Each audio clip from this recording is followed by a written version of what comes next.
प्यारे दोस्तों, आज हम आपको एक गरीब आदमी के बारे में बताने वाले हैं। एक गरीब आदमी को पेड़ के नीचे इतना खजाना मिला जिसे सुनकर आप भी हैरान रह जाएंगे। दोस्तों, आखिर पेड़ के नीचे खजाना कैसे मिला और ये एक बड़ी सी मछली का वाकया है। आइए आपको बताते हैं। दोस्तों, अगर आपने हमारे इस वीडियो को अब तक लाइक नहीं किया है तो आगे बढ़ने से पहले इसे लाइक कर लें, और अगर आप हमारे चैनल पर नए हैं तो हमारे चैनल को भी सब्सक्राइब कर लें। तो आइए कहानी का आगाज करते हैं। दोस्तों, पुराने वक्त की बात है। दो सगे भाई साथ रहा करते थे। वो दोनों किसान थे। छोटा भाई बड़े भाई से ज्यादा मेहनती था और वो बहुत रहमदिल भी था, लेकिन वो गरीब था, जबकि बड़ा भाई ज्यादा मेहनत नहीं करता था, लेकिन अपनी चालाकी से उसने बहुत सी दौलत इकट्ठा कर ली थी। एक मर्तबा छोटा भाई नमाज पढ़ रहा था। नमाज पढ़ते पढ़ते उसके दिल में ख्याल आया, क्यों ना मैं किसी दूसरे शहर में जाकर अपनी हालत को बेहतर बनाने की कोशिश करूं, क्योंकि यहां पर मैं इतनी मेहनत करता हूं, कड़ी धूप में हल चलाता हूं, लेकिन मुझे यहां कोई भी अच्छा नतीजा नजर नहीं आ रहा है। वैसे तो अल्लाह ताला का शुक्र है, लेकिन फिर भी मैं किसी के सामने हाथ नहीं फैलाना चाहता। यहां तो ऐसी नौबत आ जाती है कि बड़े भाई के दर पर जाना पड़ता है और बड़े भाई नाराज हो जाते हैं। बेहतर यह है कि मैं यहां से निकल जाऊं। एक रोज यही इरादा करके वह अल्लाह ताला से दुआ करके उस गांव से निकल गया। चलते चलते वो एक ऐसी जगह पर पहुंचा जहां किसी बादशाह का महल बन रहा था, लेकिन उस बादशाह के साथ अजीब बात यह हो रही थी कि जब महल एक तरफ से बन जाता है और कारीगर यानी काम करने वाले दूसरी तरफ काम करने लगते, तो पहली तरफ का हिस्सा खुद बाखुद गिर जाता था। वो ये अजीब बात देखकर कुछ देर तक वहीं खड़ा हो गया और देखता रहा। इतने में बादशाह की सवारी वहां से गुजरी। बादशाह ने एक आम से कपड़े पहने हुए आदमी को इस तरह महल की तरफ देखते हुए पाया तो अपने सिपाहियों से कहा, हमें इस शख्स के पास ले चलो। आखिर ये क्या देख रहा है? बादशाह ने उससे कहा, तुम कौन हो? तुम कहां से आए हो और कहां जा रहे हो? यहां अजनबी हो। अब से पहले तुम्हें कभी इस शहर में मैंने नहीं देखा। उस गरीब आदमी ने कहा, हुजूर, मैं बहुत गरीब आदमी हूं, किस्मत को आजमाने के लिए किसी दूसरे शहर में जा रहा हूं।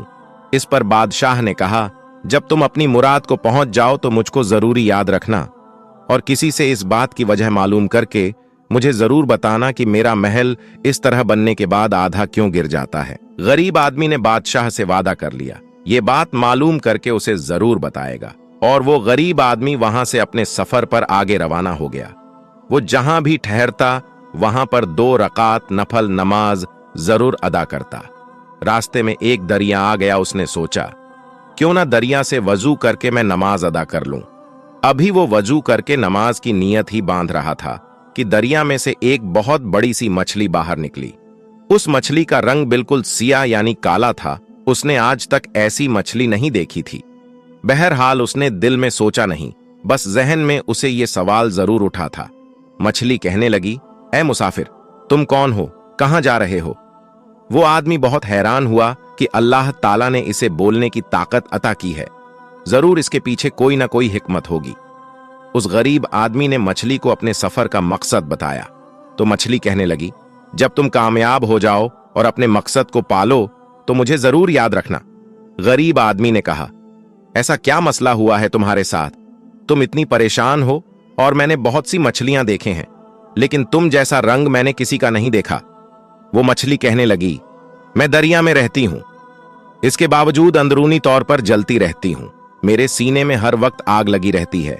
किसी से पूछना आखिर इसका क्या सबब है, और तुम्हें तुम्हारे सवाल का जवाब भी मिल ही जाएगा कि मैं ऐसी क्यों हूं। मुझे समझ में नहीं आता कि आखिर राज क्या है। इसमें सोचो, पानी में रहकर भी मैं जल रही हूं। गरीब आदमी ने कहा, तुम बेफिक्र रहो, मैं तुमसे वादा करता हूं, तुम्हारे सवाल का जवाब तुम्हें जरूर मिल जाएगा कि तुम हर वक्त अंदरूनी तौर पर क्यों जलती रहती हो। वो दरिया को पार कर चुका, कश्ती से उतरा, किसी जंगल में दाखिल हो गया। वो जंगल बहुत घना था, उसमें बड़े बड़े दरख्त मौजूद थे।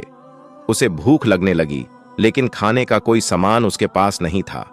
अचानक उसे एक आलूचे का पेड़ नजर आया। उसने कच्चे पक्के आलूचे तोड़े और बैठकर उन्हें खाने लगा। सारे के सारे फल कड़वे थे, मीठे बिल्कुल नहीं थे। उस गरीब आदमी ने वो सारे आलूचे फेंक दिए और गुस्से में दरख्त की तरफ लपका कि उसे तोड़ दे, ताकि इस तरह कोई दूसरा आदमी धोखे में इसका फल न खाए। जब उसकी शाखें तोड़ने लगा तो आलूचे का पेड़ फरियाद करते हुए बोला, भाई मुझे तकलीफ ना पहुंचाओ, मैं तो खुद बहुत परेशान हूं कि मेरा फल इतना कड़वा क्यों है। जब तुम अपने मकसद में कामयाब हो जाओ फिर किसी से यह जरूर पूछना कि मेरा फल कड़वा क्यों है। उस आदमी ने पेड़ से भी वादा कर लिया। अब वो जंगल के बीचों बीच पहुंच चुका। वो बहुत अंधेरी जगह थी। वहां पर किसी भी इंसान के रहने का कोई अंदाजा ही नहीं था।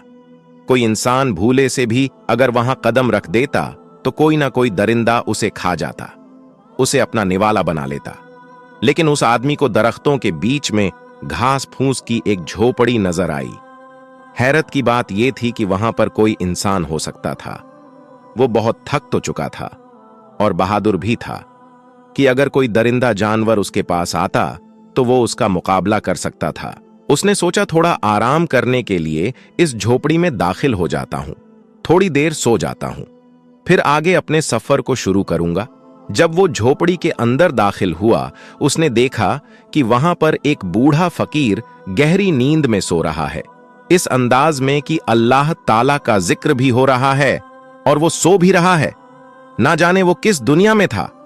गरीब आदमी ने फकीर को हिलाने और जगाने की कोशिश की, लेकिन वो इतनी गहरी नींद में था कि उसके हिलाने के बावजूद भी वो नहीं उठा। उसने सोचा, इनकी नींद खराब नहीं करूंगा, मैं करीब ही आराम कर लेता हूं। जब ये उठेंगे तो मैं इनको बता दूंगा कि मैं यहां पर क्यों आया हूं। कम से कम इनको नुकसान पहुंचाने तो नहीं आया। वो करीब जाकर लेट गया, लेकिन अभी लेटे हुए उसे ज्यादा देर नहीं गुजरी थी कि उसे झोपड़ी के बाहर अजीब सी आवाज महसूस हुई। ऐसा लग रहा था कोई जमीन पर रेंग कर चल रहा है। वो जंगल में रहने वाला एक बहुत बड़ा खूनी अजदाहा था, यानी वो बहुत बड़ा सांप था। अभी वो आदमी बाहर की तरफ जा ही रहा था कि उसका पैर किसी चीज से टकराया। वो एक बहुत बड़ी सोने की तलवार थी। उसने उस तलवार को उठाया और बाहर आकर अजदाहा का मुकाबला करने के लिए तैयार हो गया। अजदाहा इससे पहले कि उस पर हमला करता, उसने उस पर हमला कर दिया और तलवार से उसके टुकड़े टुकड़े कर दिया। उसको मारकर वो फतेह याबी के साथ झोपड़ी के अंदर वापस आया तो देखा फकीर जो अभी कुछ देर पहले सो रहा था अब वो जाग गया है। फकीर ने उससे आने का मकसद पूछा, बेटा तुम कौन हो, कहां से आए हो? उसने कहा, आपकी झोपड़ी में कुछ देर आराम करने के लिए आया था, मगर मेरी वजह से आपकी नींद में खलल पैदा हुई तो मैं माजरत चाहता हूं। आपकी इजाजत के बगैर मैं आपकी झोपड़ी में आ गया था, अब मैं चलता हूं। उस फकीर ने कहा, बेटा तुम्हारी वजह से नींद खराब नहीं हुई बल्कि तुम्हारी वजह से हम गहरी नींद से जागे हैं। इसका राज यह है कि हम 12 साल तक सोते रहते हैं और 12 साल तक जागते रहते हैं। तुमने आज वो कारनामा अंजाम दे दिया है जिसको कोई भी इंसान अब तक नहीं कर सका। तुमने हमारी तलवार से उस अजदाहा को मार दिया जिसने अब तक न जाने कितने आदमियों को जिंदा निगल लिया है। ये खूनी अजदाहा हम तक नहीं पहुंच सकता था और तुमने जो काम किया वो इंसानियत की भलाई के लिए किया। और तुम्हारी इस बात से खुश होकर मैं तुमसे कहता हूं, तुम्हारा जो मकसद है उसको पाने के लिए अब तुम्हें शहर जाने की कोई जरूरत नहीं, बल्कि जो सवाल अपने साथ लेकर आए हो उन सवालों को एक एक करके बयान करो।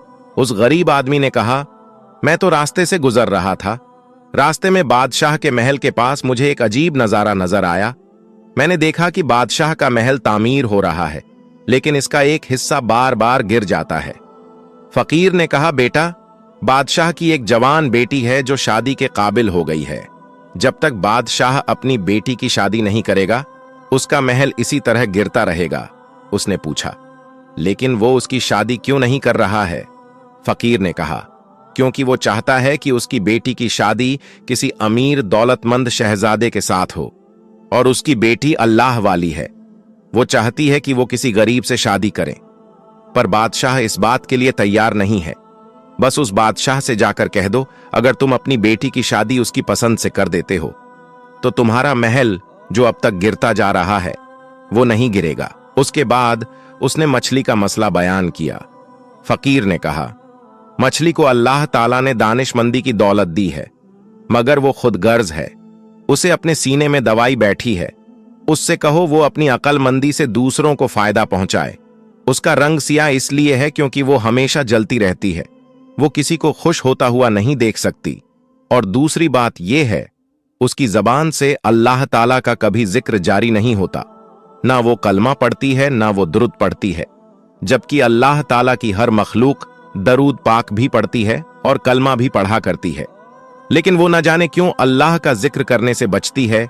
यही वजह है कि उसका रंग आम मछलियों जैसा नहीं है, बल्कि काला यानी सिया है, जिसको देखकर इंसान कराहियत महसूस होती है। उसके बाद गरीब आदमी ने कहा, उस आलूचे के पेड़ का फल आखिर कड़वा क्यों है?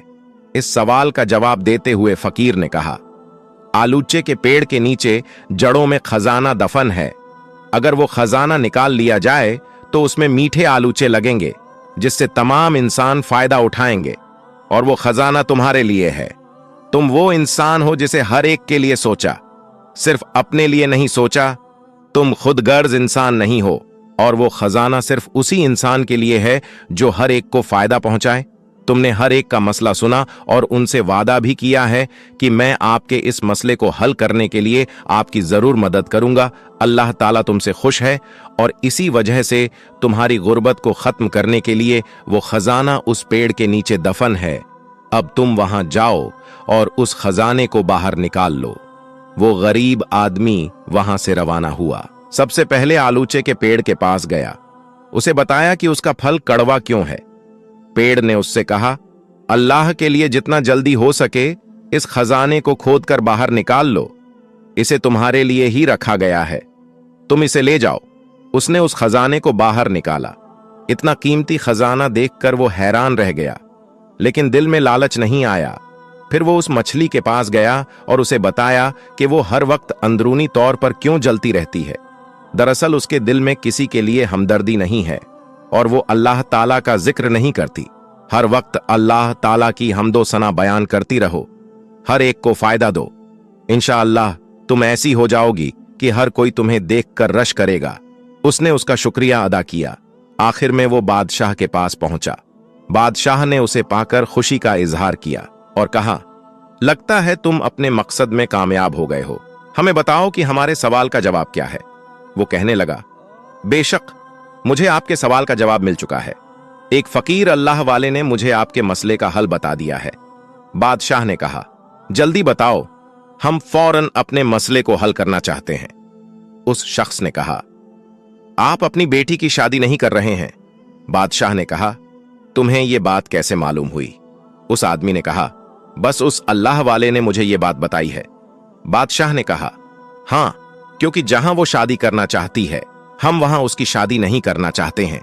लेकिन मुझे ऐसा लगता है कि तुम्हारी बात को सुनकर मुझे अपने मसले का हल मिल गया है। मैंने तुम्हें देखा है कि तुम जब यहां आए तुमने वो चीज देखी जो आज तक किसी शख्स ने नहीं देखी थी। न जाने कितनी सल्तनत के शहजादे यहां आए और हमारी बेटी से शादी की ख्वाहिशमंद होते हैं, लेकिन उनको ये राज नहीं पता चल सका कि हमारा महल आखिर गिर क्यों जाता है। तुम अक्लमंद इंसान हो, इस वजह से मैं सोचता हूं कि अपनी बेटी की शादी मैं तुमसे करवा दूं। उसके बाद बादशाह ने उससे अपनी बेटी की शादी करा दी। सुभान अल्लाह।